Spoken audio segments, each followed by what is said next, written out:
नमस्कार, मेरा नाम कंचन रावी है और आज मैं आपको अपने स्कूल लेकर चल रही हूँ। मैं मिडिल स्कूल चटुआ में एज अ टीचर जॉब करती हूँ और हम आपको बताएंगे कि इस सेशन को हम लोग के स्कूल में किस तरह से कंडक्ट करते हैं और उस सेशन को लेने के लिए एक जो सीक्वेंस है उसके बारे में मैं आपको यहाँ पे बताना चाहती हूँ कि अगर आपसे कुछ मिस हो रहा हो तो आप इस वीडियो को थ्रू देखकर ये जान सकते हैं कि हमको कब क्या करना है। तो मैं कोशिश करूँगी कि एक एक चीज़ें मैं आपको बता सकूँ। सबसे पहले देखिए, हमको एक पीडीएफ दिया गया है तो उसमें से मैं अपना सेशन का चुनाव कर लेती हूँ। जैसे कि इस बार हम सेशन नंबर 8 पढ़ रहे हैं तो उसके निर्देश क्या हैं, उसको किस तरह से करवाना है, उसकी पूरे क्वेश्चन आंसर हम लोग पढ़ लेते हैं। और अब तो सबसे अच्छी बात है कि अब आपके पास में बुक्स भी अवेलेबल हैं। यहाँ हमने आप लोग को बुक्स दे दी हैं तो वहीं सेशंस आप किताबों से पढ़कर भी करवा सकते हैं।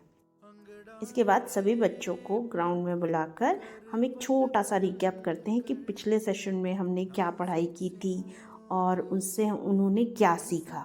तो इस तरह से हम सबसे पहले एक छोटा सा रिकैप करते हैं सभी बच्चों के साथ में।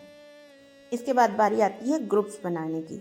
तो हम बच्चों को आपस में मिक्स करने के लिए, क्योंकि मुझे जो सेशन में लेने वाली हूँ उसमें 2 ग्रुप्स की ज़रूरत है, तो हम बच्चों को दो ग्रुप्स में बांटते हैं, कुछ इस तरह से, कुछ अलग अलग एक्टिविटी करके।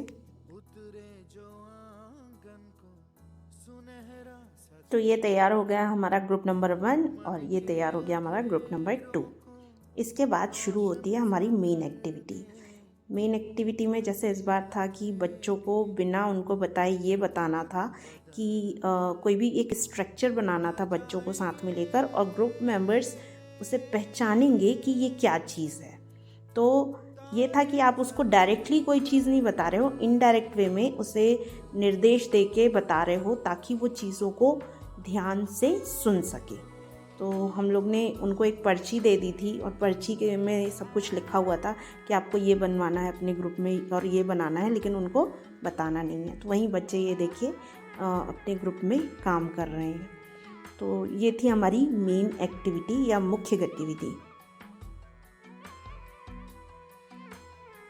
और ये था हमारे मेन एक्टिविटी का राउंड नंबर 2। यानी राउंड नंबर 1 हो गया, अब इसके बाद में राउंड नंबर 2, जब जो मेन लीडर है वो अंदर जाकर भी स्ट्रक्चर बना सकता है और लोगों को पहचानना है कि ये कौन सा स्ट्रक्चर है। तो बच्चे कोशिश करते हैं। हमारा मेन काम ये रहता है कि हम बच्चों से वो काम करवाएं या बच्चों को ही सारे इंस्ट्रक्शन पहले बता दें, उसके बाद बच्चों अपने आप समझें, टीचर फिर बीच में कुछ भी ना बोले। इसके बाद बारी आती है एसबीटी की।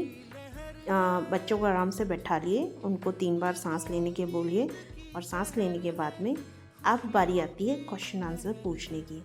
कई बार ऐसा होता है कि टीचर्स को क्वेश्चन आंसर नहीं याद रहते, मुझे भी नहीं रहते, तो मैं कॉपी में या पेन में लिख लेती हूँ।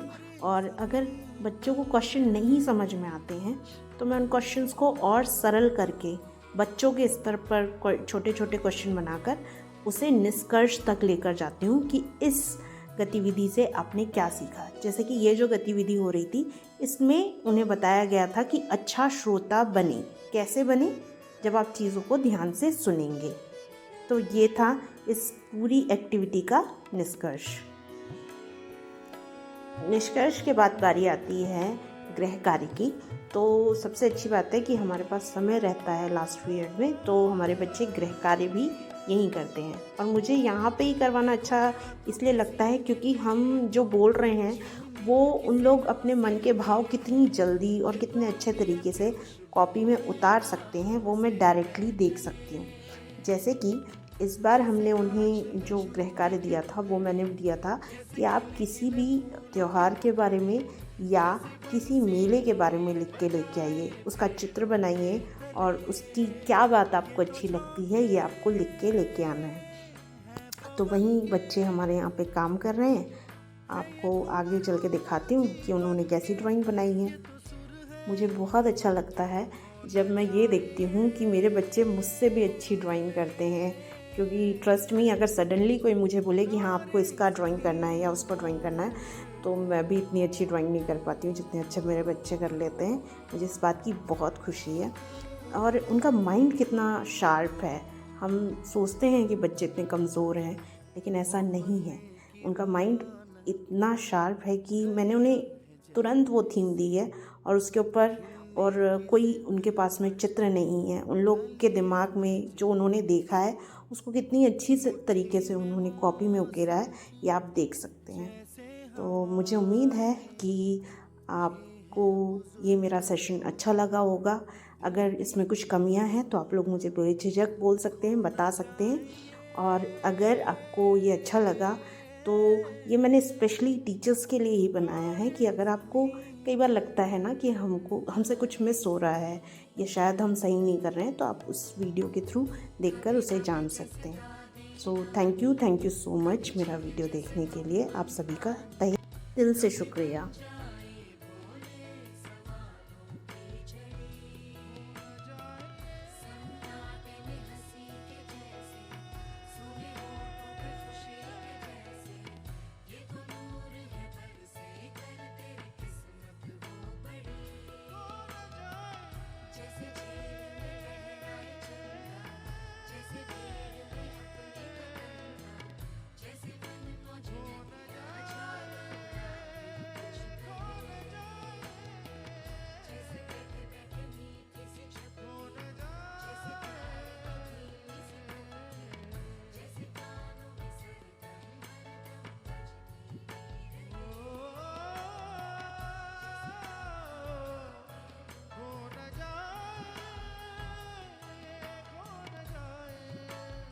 जब तक बच्चे अपना ये होमवर्क कर रहे हैं तब तक आप ये कर सकते हैं कि आप इसकी जो रजिस्टर आपने बनाया होगा उसमें आप इस सेशन की एंट्री कर दीजिए कि आज कितने बच्चों ने ये सेशन कंडक्ट किया, किस किस क्लास ने किया, और इसकी ऑनलाइन एंट्री भी आप लोग कर दीजिए।